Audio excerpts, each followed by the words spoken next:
Alright family, welcome back to BrainFLoTv. Today we're going to talk about YNW Melly, and we're also going to talk about YNW Bortlen, or Cortland Henry, who is YNW Melly's co-charged, if you will, his accomplice, if you will, in this double murder case. Now, I know we're going to go through some law jargon, but I'll try to simplify it for you as much as possible so everybody gets on the same page and understand what's taking place exactly. Now, let's start off with YNW Bortlen. So if you remember, YNW Bortlen his house was raided. While he was out on bond, his house was raided. He was removed from his house and he was taken into custody. So he now sits in custody with his bail, his bond revoked, when he could have actually been home waiting for his turn to have his trial date in court, which would start in sometime in 2024. Now, while he's sitting there, here comes all these charges, and he's been charged with tampering with witness. He's also been charged with everything else that Melly has been charged with, the new charges. And they are digging up more stuff on YNW Bortlen as he is behind bars. Let's not forget the information that came out about what they found in his house, which things like a book containing a description and a name for all the jurors from the first trial. Like they had a name they gave to each person, and then they described how each person looked, or they used a part of their name and a description of their physical makeup, how they look. This one is tall, he has dreads, he shoulder length dreads, he is dark skinned. This one is a white female, she got blue eyes and blonde hair, she's a bit stocky. This one is that kind of a description. Everybody said, what the hell would he, of all people, be doing with a book that has a description of all the damn jurors from the last trial? Fast forward to jury selection period for the upcoming YNW Melly new trial, where he will be retried because the last trial ended in a mistrial. All this stuff starts to make sense, right?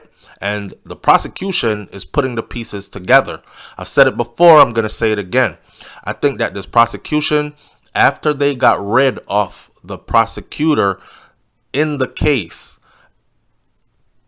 the state said, okay, let's put this to bed. This is becoming a problem. So they kicked her off. So the state put 3 prosecutors on it. And now we have 3 legal minds that are putting their heads together to bring this thing home, so to speak. Now, what's going on so far or now with YNW Bortlen is YNW Bortlen's attorney, whose name is Fred Hadad, he filed a motion to dismiss with the Broward clerks on the witness tampering case Thursday, October 26th. A motion to dismiss. This is Bortlen's lawyer. The motion requests the dismissal of the case based on 12 causes. 12 causes. So in other words, basically, if I should read through some of these for you, give me a second. But then I'll bring it home. So the first one is the information was not found according to law and is not based upon sworn facts adequate to support the same, but rather is predicated upon nothing more than an instrument that purports to be an affidavit of fact, but rather recites only conclusory matters, resulting in a conclusion of law and failing to contain a sworn statement of facts adequate to support the conclusion of law. The same is on affidavit of a sufficient of an affidavit. 2, the information has not been sworn and filed according to law. 3, the statute upon which the information purports to be found is so vague, indefinite, and uncertain, it is in terms the application therefore thereof, as to fail to define that which could be within and which could be without the act, so as to deprive the defendant of procedural due process of law pursuant to the due process of law clause of both the state and federal constitution. 4. The information contains inadequate allegations of fact in order to state an offense according to the laws of Florida. 5. The allegation of fact made the information are so vague, indefinite, and uncertain as it fails to protect the defendant from a second jeopardy for the one and same purported offense. 6. The information fails to avar all the elements essential to constitute the offense, which seems to be intended at the charge. Now, I'm not going to go through and read all 12 of these for you. As you can see, you must have been to law school in order to understand all of what was going on there completely. But what his attorney, Bortlen's attorney, has done, has filed some paperwork to have whatever charges they have on him, not the murder charge, but the witness tampering charges, to have the witness tampering charges thrown out. Basically, he's saying that the information has not been sworn and filed according to law, and he also said that there's not enough evidence here to pin anything like that on his client, and the information contains only conclusions of the pleader.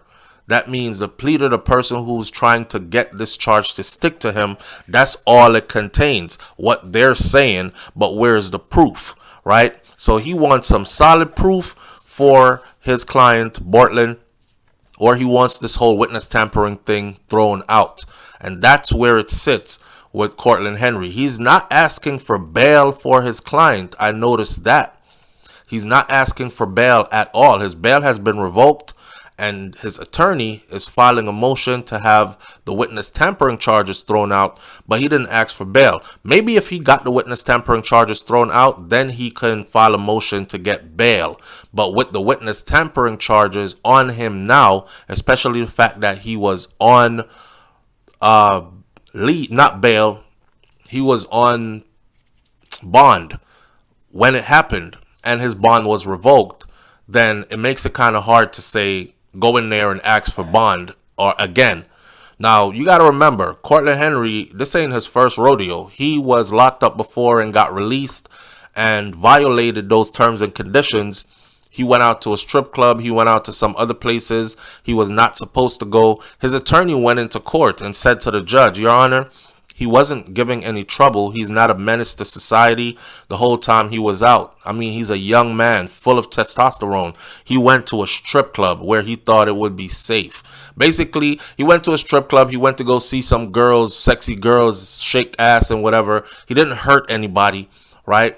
And I think he's learned his mistake from that. And believe it or not, that worked the first time around. So Bortlen was released again. After that bail was revoked, that bond was revoked, and he was released again a second time. And that second time was how he was out here chilling until these charges, and they raided his house. And now he's charged with witness tampering. And now they say they have evidence that he was in communication with YNW Melly, that he was in communication with YNW Melly's ex-girl and her mom, that he was talking to people he was forbidden to speak to, that he was violating his terms and conditions of his bond. So they put him back in jail and locked him up again. All his lawyers trying to do right now is to get that witness tampering charge thrown out. And as you all know by now, that witness tampering charge by itself in a double murder trial carries up to a life sentence. It's a heavy friggin' charge. Right? So if they can't get him and say you were part of the murder, then they will definitely try to stick that part where it says you're definitely witness tampering. And guess what? The state would not make these allegations without having any kind of proof, because obviously these lawyers are going hard for their client. So the state's going to have to prove these allegations, or they risk this entire thing being thrown out. A judge is going to look and say, okay, you're accusing him of this, you're accusing him of that. Do you have any evidence? Do you have any proof?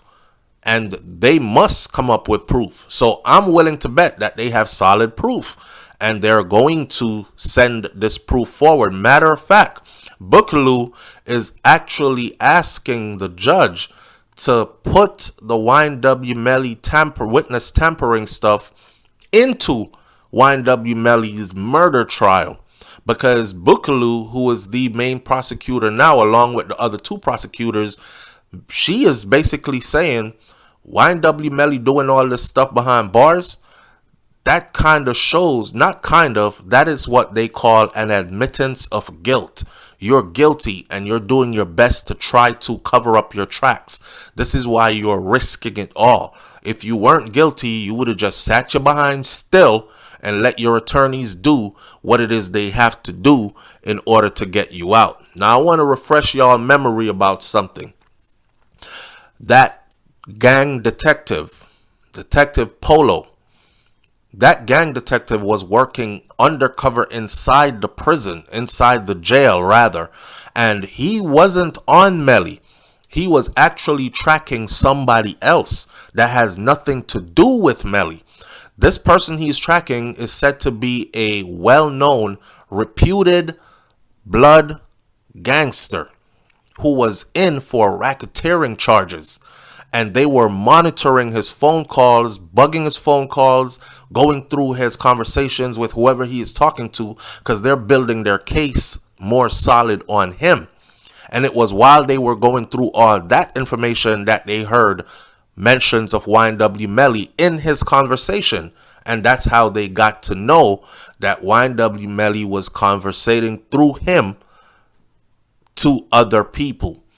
So to say that, oh, they were just going after Melly and they're just making stuff up. I see the comments and I wonder who makes these comments. Like, y'all ain't thinking. Y'all are not thinking that these people have to prove what it is they're accusing you of. They can't just bring you to jail, lock you up, and then accuse you of anything and the judge agrees with it. They have to have some proof, and they do have proof. And they're trying to put everything together right now to make it all come out in the trial. Now, let's go on to YNW Melly.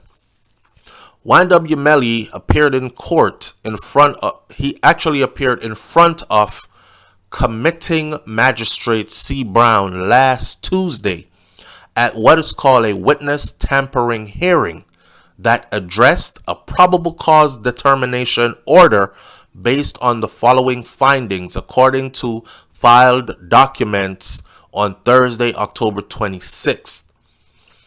This is the same day that YNW Bortlen's attorney also filed for YNW Bortlen's own charges of witness tampering to be thrown out. So in YNW Melly's case, the probable cause determination for YNW Melly are the believed offenses and charges. 1. Plan, direct criminal gang activities. 2. Criminal attempt to solicit, conspire, capital felony. 3. Attempt or tampering with witness, withhold testimony / information. Now, you're asking, why is he before a magistrate and not before the judge that's overseeing this case? Well, this case has become what you call a heavy case. A heavy caseload. There's a lot going on in this case. Remember, they filed over 30-something motions, right? And all these motions must be addressed. So what the judge, John Murphy, said was, we're going to make room to keep the trial on pace. So the trial continues at the time we said it was going to start and continue. However, these motions have to be addressed. So how about Monday to Thursday will be trial days, and then Fridays will be put aside to address these motions. Right, but it seems like also the motions keep coming. Like YNW Bortlen's lawyer just filed a motion that has how many different 14 different reasons why Bortlen should be, his witness tampering charges should be dismissed. And here comes YNW Melly's attorneys, more motions and more motions and more motions. Again, let me remind you, they're trying to stay on the speedy trial route for YNW Melly. And I see a lot of people, or YNW Melly fans, are saying speedy trial, speedy trial. And the prosecution is trying to slow down the speedy trial process by filing all these motions. That's not true. The truth is, most of these motions have been filed by YNW Melly's attorneys. So although they are yelling speedy trial, and we're sticking to it, they're the ones who are filing the motions that are slowing down the speedy trial process. Even though it's like throwing rocks and then hiding your hands, if you're thinking about who's slowing down the speedy trial process, right? So why is he appearing before a magistrate? Well, the magistrates are actually licensed attorneys who are selected by a judge to deal with large caseloads because he needs help, right? So he can select qualified attorneys labeled as magistrates to deal with large caseloads. So this is where they took YNW Melly's tampering hearing to a magistrate. So it wasn't before the judge that's overseeing his case. Now, what does this mean? It probably means that YNW Melly's attorneys are fighting that as well, trying to say he was not tampering with witnesses. I mean, that's the only wise thing to do, lest we forget it carries a life sentence on its own. And he's already facing the death penalty, which they're trying to get him off of. At least get him some years in prison if he's going to be found guilty, but definitely not death row. And then here comes this life in prison, heavy enough to get him life in prison. So basically, YNW Melly's attorney and Bortlen's attorney are fighting to get the witness tampering charges thrown out. For YNW Melly, plan, direct criminal gang activities is one of them. Criminal attempt, solicit, conspire, capital felony.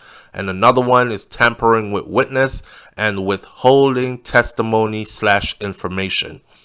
Best of luck to both of them. Like I said before, I have no dog in this fight. But from what I've seen, I mean, I watched the entire first trial and I drew my conclusion then that YNW Melly is guilty, Bortlen is guilty. They both know what happened to Sack and Juvie, and for the fact that they're not speaking up, it kind of tells me that they did it. Now, not speaking up does not mean that you're the one that committed the crime. Maybe they are holding true to the no snitch rules, but forensics and everything else shows that they're the ones that did it, and they're going to have to prove that they didn't do it. And again, I think their attorneys are filing a million different motions and are just probably flinging everything against the wall, seeing what sticks. In a case like this, where your client is desperate, you want to be out here throwing everything at the wall, seeing what sticks. Oh, and in closing, let's not forget, recently, YNW Melly's mama, Bookaloo tried to get YNW Melly's mom to be nowhere near the jury selection process, which I myself think only makes sense. She's outside crying in a parking lot. She finds herself in the same places where the jurors or potential jurors enter and exit the building. She leaves the courtroom right before they dismiss, and she's out there in the in the parking lot where they can visibly see her, and she's crying uncontrollably into a paper towel or a handkerchief or something like that. These are accusations that were made against her, and she said, listen, I come up here to see my son, and I've been to every damn court date since for the past how many years. The only time I haven't been here for Melly in the courtroom was when I caught COVID at the hospital because I am a nurse and that's where I work. Other than that, I'm here. I don't care about no jury, no whatever. I think Bookaloo had a point, though. Why would YNW Melly's mom be allowed to be anywhere close to the jury selection process? Even the part where they talked about her friend or not her friend, but her associate, whom she had discussed her son's case with, walked in as a potential juror, and how her face lit up when she saw this individual. And they were taking notice. So they questioned this person. Do you know her? To what extent? Have y'all spoken about her son's case? Etc., etc. And at first he said no, he knows nothing about the case. He heard a little bit about it. But then later on, he told them, yeah, I'm an associate of hers. I know her. We spoke about her son's case, etc., etc. So at the end of the day, there's a lot going on in this case. And honestly, I'm already tired just trying to keep up with all the different stuff that's going on. And I notice that a lot of people are starting to lose interest in this. Basically, we feel like how the Judge John Murphy looks when he is just tired and his hand is on his jaw, his cheek, and he is resting his face on it, and he's just like, yo, I'm weak, I'm out of here, I don't even want to hear anymore, but hurry up and wrap this up, right? So we can't wait for this to go to trial to see what exactly comes out at trial. Everybody right now has their secret weapon loaded for trial, and the judge just a few days ago shot down the motion to have this case dismissed. One of the 30-something motions that were filed was to have this case completely dismissed against YNW Melly. The judge shot that down. So, we're going to trial for sure. It's in stone now. We'll wait and see. Leave your comments in the comment section below. Tell me what you think about this one, and we'll continue to watch this closely. So hit that subscribe button, but click the bell next to the subscribe button so you are notified every time a new update concerning the YNW Melly trial goes on upload, right? And please remember, we don't have no dog in this fight, man. This is about following the evidence. So if tomorrow his attorneys are able to come up with solid proof that the prosecution is lying, that it's all made up, that they're putting a case together against their client that's not true, then you will hear my tone shift from, oh, I think he's guilty and he should get time, to free that man. Stay tuned. I'm out. Peace.